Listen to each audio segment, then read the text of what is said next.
Good day mga ludi. Ayun o, tik-tik sound na lang ang ating narinig sa ating starter dahil ito ay nagluluko na. Siyempre, nangihingi na naman ang kanyang parte as usual. Hindi porke may motor tayo, gamit lang din ang gamit.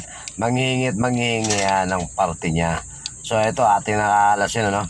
Itatry natin kung anong magagawa natin dito.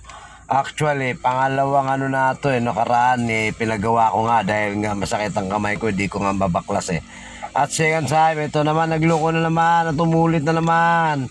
Yung kanyang problema, yun bibirahin na natin ito. Hindi natin patatagalin mga lodi. Atin ang bubuksan at para malaman natin kung ano ba talaga ang nangyari sa'yo. Hindi ka ba chinat ng shota mo? Bakit ganyan ka?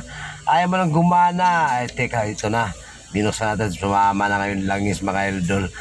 Lilinisin muna natin yan dahil hindi tayo papayag na bibigyan natin ng magandang ito pala isa na rin mga lodi. Yan ang carbon brush.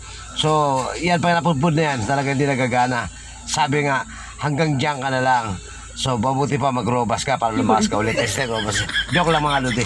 Ito pala mga lodi, bumili na ako ng pamalit yan. At syempre atin nilinisin na mabuti nang sa ganun walang sabit. At syempre mga idol, kaya prepare natin na maayos para naman kahit paano naman presentable ang datingan. Kahit luma na yung motor natin, ay malinis mga lodi. Hinugasan ko yan at ginamitan ko ng tile powder. Alam niyo na yan? Joke lang yung mga idol. Huwag kayo maninumala.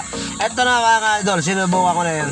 At i-start naman. Ay may function na naman Galing naman talaga Pagka pa sineryoso bang gawa mo, talagang gagana Subalit nakakatuwa ka na kasi siyempre, pinaghirapan mo at kinabit mo na nga at binakas mo kanina, nilinis mo pa.